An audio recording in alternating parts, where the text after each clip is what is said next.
예, 성철 스님께서 이 백일 법문을 시작하면서 나는 이제 선승으로서는 사표 내고 교학생으로서 백일간 설법을 할 거니까 잘 듣고, 그러나 내가 설법을 하는 동안이라도 그 하도 없이 내 설법을 들으면은 신주 신주 없이 제사 모시는 것 같다. 그 달리 말하면 위패 말이죠. 우리 제사 지낼 때 뭐 학생 보고 신이하고 위패를 모시지 않습니까? 위패 없이 제사 지내는 것 같다. 그러니까 이 먹고라는 화두를 들고 내 본문을 들어야 됩니다. 이렇게 성철 스님도 이 백일 본문을 설할 때 이 선생이 이렇게 교학생처럼 설법을 해도 되나 하는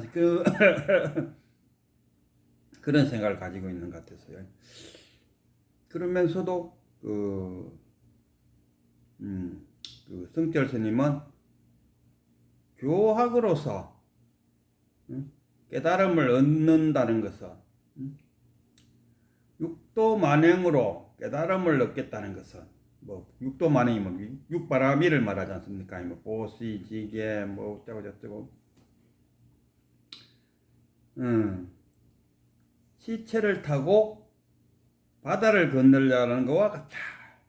이렇게 말하면서 이 깨달음을 얻기 위해서는, 견성하기 위해서는 화두 참선이 최고다. 뭐 이런 쪽 화두 참선에 대해서 굉장히 그 성철 스님 자신도 무자 화두를 들고 깨달음을 얻었다 그러더군요.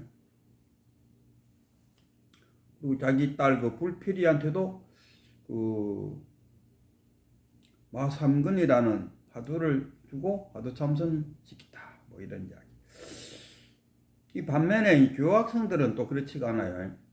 교학생들은 이 경전가, 어록가, 큰 스님의 법문을 들음으로써 뭐가 생깁니까? 불지견이 생긴다. 그 불지견을 갖고 자신의 번뇌망상을 자각할 때 깨달음이 일어난다. 이런 이야기입니다. 내가 불지견이 없으면은 내 그 번뇌망상이 번뇌망상인지를 모르고 쫓아간다 아닙니까? 또 이 교학생들이 그 화두 참선하는 것에 대한 그 비판으로는 어떤 이야기를 하냐 하면은 화두 참선한다고 앉아있으면은 뭡니까? 자신의 번뇌망상을 쫓아가 버린다. 그 예로 그 어느 스님 이야기인데, 아이고 갑자기 그 스님 성함이 안 떠올라갖고, 이분도 마찬가지입니다. 이제 자기 이제 막 진짜 독한 마음을 먹고 손을 연비해가면서 어느 암자에 이제 들어가서 깨닫겠다는 그 일념으로 탁 앉았으면은 온갖 잡념이 다 떠오른다 아닙니까? 그리고 이제 또 5일 장날에 산속에서 뭐 약초를 캐갖고 마실에 내려와갖고 그 약초를 팔고 올라왔을 때 그 마실에 내려갔을 때 그 장면들이 번뇌망상으로 나타나고, 그러니까 우리 보통 사람들도 화두 참선하라고 앉아있으라 하면은 아이고 이 번뇌망상 때문에 도저히 안 됩니다 하는 사람들 참 많아요. 그리고 까딱하면은 그 길로 흘러가 버린다는 거예요. 그래서 그걸 하나의 단점으로 잡고, 그리고 이제 공통점으로는 화두 참선하시는 분들의 그 장점은 뭐냐 하면 어떤 뭐 연불 뭐 기도, 사경, 독경, 절하는 거 뭐 어떠한 수행보다가도 화두 참선이 가장 빨리 견성할 수 있다. 그런데 그 견성할 수 있다고는 말은 하는데 뭐 하한거나 도한거를 통해서 견성한 사람들이 그리 많지 않다는 것에도 좀 문제가 있지 않을까. 근데 어쨌든 간에 제 경험으로 이야기할 때 저는 그 직지인심, 경주에 있는 백운 스님하고 제가 독대를 했어요. 독대를 하면서 그 큰 스님과 주고받고 하는 그 직지인심을 통해서 문답을 통해서 하고 다 깨쳤어요. 갠성 깨쳤잖아요. 그랬는데 뭐가 문제였나 하면은 이 경전이나 어록이나 그 당시에 이제 우리 그 큰 스님이 이제 그 제가 그 가니까 3시에 도착했는데 3시부터 한 6시까지는 그 큰 스님, 그다음 주지 스님, 거기 보살 스님, 그다고 나 너희서 저를 중심으로 프리토킹을 하면서 저에게 많은 질문을 하더라고요. 그러니까 그 근기가 어느 정도냐. 그리고 그 당시에 저희 근기는 한국불교대학교에 그 2년간 그것도 뭐 열심히 가지는 못해서 한 3분의 2밖에 못 갔어요. 그게 전부다 하니까 우리 그 큰 스님이 하시는 말이 아이고 이 유치원생보다도 못한 거사가 하나 왔네요 이러더라고요. 나는 너무 그럼 근기가 낮아갖고 안 되는 건가 하고 걱정을 했어요. 그래갖고 3시부터 6시까지 우리 토킹을 하고 그 다음에 이제 6시부터 저녁 공양이라고 그러더라고요. 그러니까 나는 깨달아야겠다는 그 생각이 가득 차니까 아침도 굶고 왔어요. 아침도 안 먹고 저녁 먹자 기도. 저녁 먹고 싶은 생각이 안 들었어요. 나는 지금 그 마음이 어떤 마음인지 가만 안 그렇습니까? 오늘이 이제 내 나름대로는 이 큰 스님을 독대해 갖고 깨달음을 얻으려는 건 첫 경험이라요. 저는 이런 생각이 들었어요. 이 첫 경험에서 실패하면은 그 다음에 2번, 3번 계속 실패할 것이다. 어쩌면은 내 스스로 포기하지 않을까. 그럼 나는 견성은 영원히 못 할 것이다. 그래서 5분 단박에 스님하고 독대를 통해서 견성하고 싶다. 그 생각에 배도 안 고팠어요. 그래갖고 그 마당을 왔다 갔다 하고 있는데 큰 스님이 이제 식사 끝나고 부르더라고요. 그래갖고 6시부터 9시까지 한 3시간을 마주 앉아갖고 묻고 답하는 그 와중에 됐어요. 그러니까 그 제 표정을 딱 보고는 큰 스님이 이제 더 이상 그런 이야기 안 하고 제보고 그러더라고요. 아이고 이제 뺑아리 하나가 태어났네요 이러더라고요. 뺑아리가 한 마리가 태어났다. 근데 이놈의 뺑아리가 언제 뭐 하다가 이제 왔어요. 내 나이가 60이었는데. 그리고 이제 어쨌든 간에 소위 말하는 견성을 했어요. 그리고 집에 와서 그 가잖아요. 뭐 견성하고 나면은 뭐 무문간 그 48책이 훤해진다고. 뭐 우리 그 진재 스님 같은 경우는 깨닫고 나면은 뭐 84,000법문이 한 꼬쟁이에 끼진다 하잖아요. 또 어떤 스님은 깨닫고 되면은 바닷물을 한 입에 다 마셔버리는데 그간 낚시질해서 뭐하게 뭐 이런 표현도 썼다. 나는 그러고 그 다음날 와서 그 문문관 책을 봤어요. 그 48책으로 되어 있지 않습니까? 깨닫기 전이나 깨달은 후나 똑같더라고요. 그럼 난 못 깨달았나? 그러고 스스로 내가 깨닫는 거 아닌가? 견성한 거 아닌가 싶은 그 생각이 꼭 들더라고요. 그래갖고 유튜브에 이제 나랑 같은 경험을 한 사람들이 있나 싶어서 막 찾았더니만 견성했다는 사람들의 이야기를 하는데 나와 경험이 같더라. 그럼으로써 나도 견성하는 거 맞네. 그 뭐냐 하면은 이 교학적으로 그 경전과 어록과 그 큰 스님의 법문을 듣지 않으면 이 불지견이 없다는 거예요. 근기가 나타요. 그리고 내가 막상 탁 견성을 해도 이게 마치 뭐냐 하면은 벙어리가 꿈을 꾼 것처럼 자기가 꿈을 꿨으면 그걸 말로 표현해내야 되잖아요. 표현이 안 되더라고요. 그런 단점이 있어요. 그러나 불지견으로 그 자기의 그 번뇌망상을 자각해서 깨달음을 탁 얻게 되면은 그 근기가 높기 때문에 자신의 깨달음을 그 전수해 줄 수가 있다 아닙니까? 그리고 자기 표현도 해낼 수 있고. 그러니까 얼마쯤 지나갔고 그 이제 큰 스님 그 대구남에 탕마하자고 이제 오락하길. 저도 이제 거기 참가해서 한 3박 4일 통과했는데, 거기 있는 스님이, 그럼 그대가 깨달은 것을 내놔보시오 한대.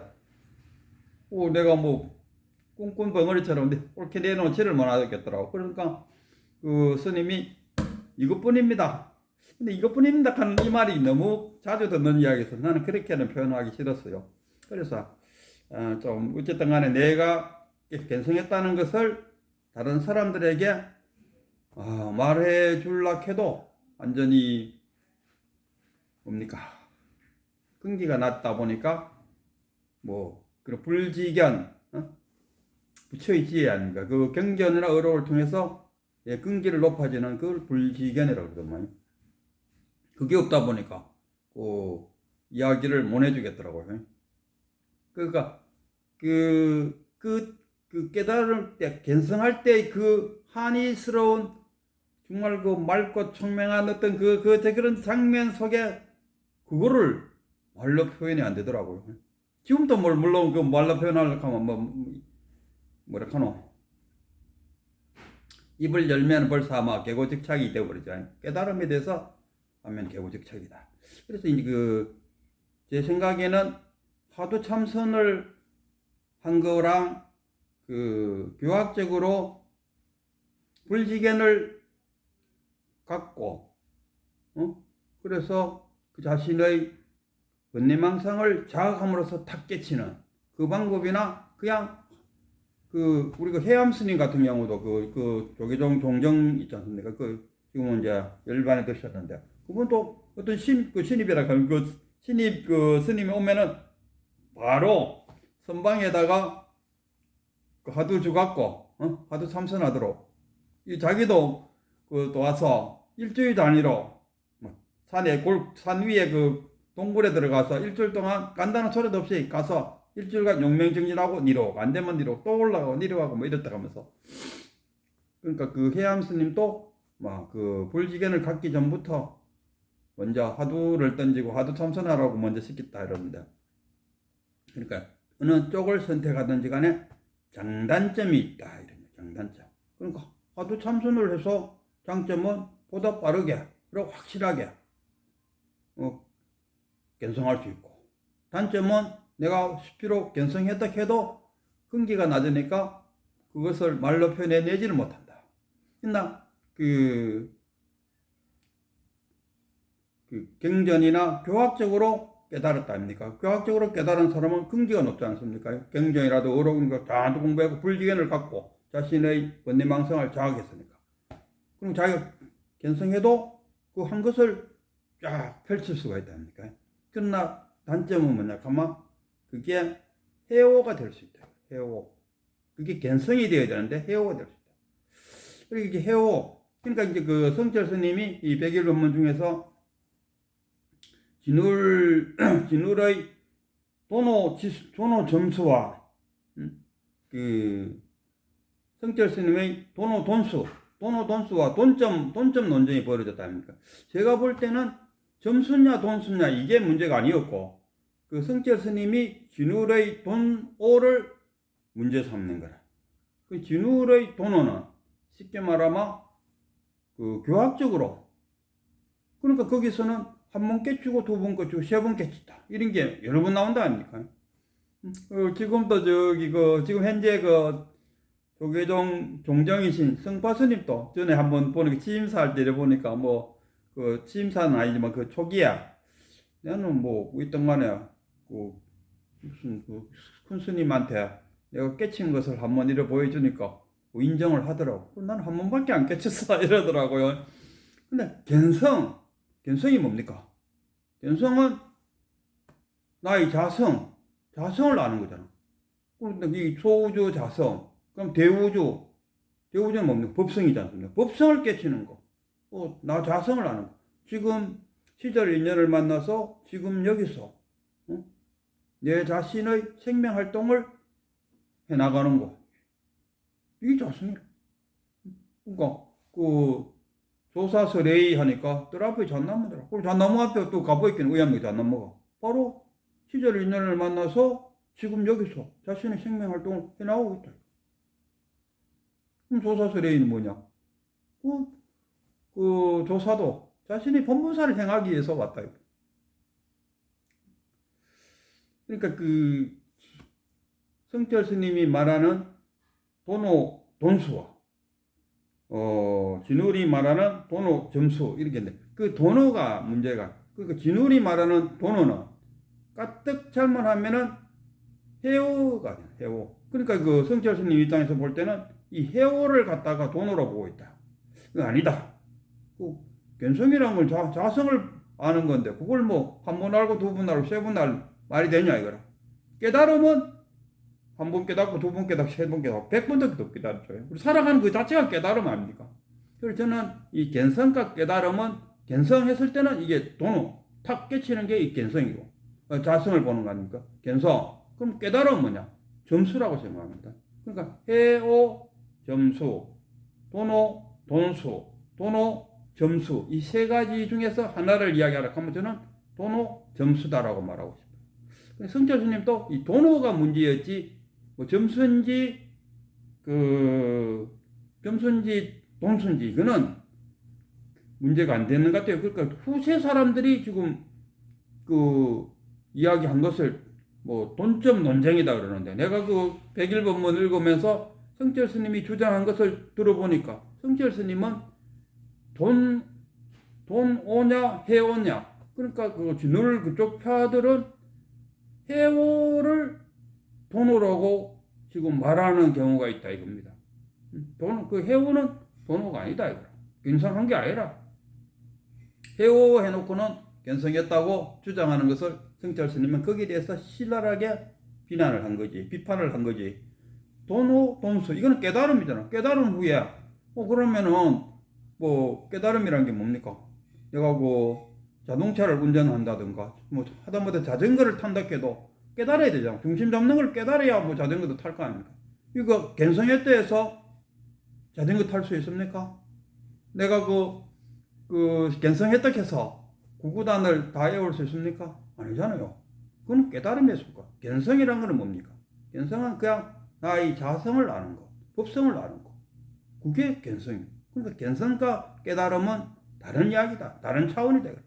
견성은 나의 자성이니까 나의 자성 한 번만 보면 되지. 뭘 그거를 한 번 보고 두 번 보고 세 번 보고 달리 표현하면 좀 깨치고 많이 깨치고 아주 크게 깨쳤다. 이 말이 안 된다. 그러니까 그 진울의 그 밑에 그 경어선사도 그렇잖아. 경어선사도 그 코 없는 뭐 코가 없는 소 이런 막 거기에 딱 한 번 깨쳤다. 그 경어선사가 한 번 깨친 이후에 또 깨치고 또 깨치고 또 깨쳤다는 이야기 없어요. 그러나 그 밑에 제자들 하남이라든가 만공 뭐 부엌에서 깨치고 방 안에서 깨치고 어디가 깨치고 이게는 깨침이 아니다. 그리고 성철 스님도 그걸 가만히 보이긴 해. 야, 그럼 첫 번째 깨침이 뭐고, 두 번째 깨침이 뭐고, 세 번째 깨침이 뭐냐? 뭐 무슨 깨달음을 세 번이나 하노? 도저히 이해가 안 되는 거야. 그걸 달리 표현하면 그거는 해오 수준이에요. 그건 깨달음 수준이에요. 깨달음 수준. 깨달음은 점점 할 수도 있겠지. 그리고 깨달음 점점 해가 어느 순간 탁 깨치는 그 순간은 번호가 되겠죠. 그러나 지금 그 진월파에서 깨달았다는 그것은 거의 해오 수준일 가능성이 높다. 해오를 해놓고 돈하라고 우기지 마라. 그 성철 스님의 요지는 여기에 있는 거지. 돈오 돈수, 돈오 점수. 이 점수냐 돈오냐 이건 아닌 것 같아요. 그러니까 저는 만약에 한마디 하라 하면은 이 돈오는 견성이다. 견성이란 게 뭐냐? 자성을 아는 거, 법성을 아는 거. 이거 견성이다. 그러면 깨달음은 뭐냐? 살아가면서 진리를 익혀나가는 거. 그게 깨달음. 그거는 한 번도 깨달아. 두 번도 깨달아. 어떤 상황 방향에서 맞네. 이런 거 아닙니까? 그 어떤 스님이 그 조실 스님이 아침에 한 바퀴 절을 한 바퀴 휙 도는데 그 공양간에 들어갔는데 그 공양주가 뚜껑을 탁 열더니만 가만 보이긴 해. 뚜껑 탁 열더니만 그 흰쌀밥 어제 같으면 이제 막 주수 이제 끝났을 거 아닙니까? 흰쌀밥을 싹 걷어내더니만 자기부터 한번 탁 먹어버리더라고요. 응? 그러갖고 이제 아침 공양 시간에 이제 큰 스님이 한마디 했죠. 이 살을 갖고 새살로 밥을 지었으면 부처님한테 먼저 공양을 하고 그게 사시라 그러니까 사시하고 그래갖고 공양을 해야지. 부처님한테 주지도 않고 자기부터 먼저 먹는 것은 말이 안 된다 하고 점잖하게 이제 은유적으로 딱 이야기하니까 그 당사자인 공양주는 아침에 자기가 그랬으니까 딱 내 이야기 하는 거 안다. 그래서 그다음 마치고 난 다음에 혼자 그 조실방에 찾아갔죠. 그래갖고는 이야기했죠. 그 사실은 내가 그 밥을 잘 지어갖고 뜸을 지으려고 이렇게 뚜껑을 열었는데 김이 싹 올라가서 천장에 그 김이 서리니까 거기서 천장 그 나무 떼니까 시커멓잖아요. 그 끓음이 두둑 떨어져 밥 위에 떨어졌다는 거예요. 그래서 내가 그걸 걷어냈는데 너무 버리기에는 너무 아까워서 막 끓음이 있기나 말기나 제가 그냥 아침에 먹었습니다. 그래서 아마 그 장면을 조실 스님께서 보신 것 같습니다. 하니까 이 조실 스님이 뭡니까? 내 눈으로 보고도 실수했네. 정말 오늘 뭐 하나 크게 하나 깨달았다. 이렇게 깨달은 거다. 이게 깨달은 겁니다. 이런 게 깨달은 거고 견성하고 깨달으면 다른 거라요. 자기 눈으로 봐도 사실과 다르게 볼 수 있다.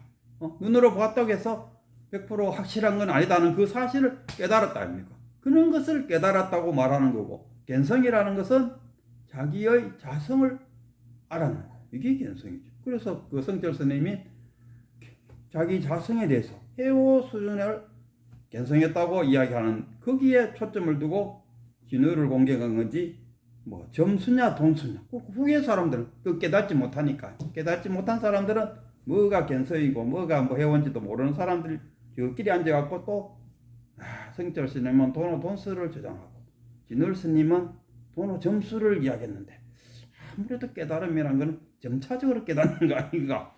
그래서 성철 스님이 도대체 그렇게 주장한 거에 대해서 이해를 못하겠어. 뭐 이런 식으로 이야기가 흘러가고 있는데 제가 볼 때는 이 돈수냐 점수냐가 문제가 아니었고 해오를 돈수라고 주장하는 그 진율 그 패거리들의 그 깨닫지도 못한 자들이 깨달았다고 주장하는 거기에 대해서 성철 스님이 강하게 비판했다 이런 이야기.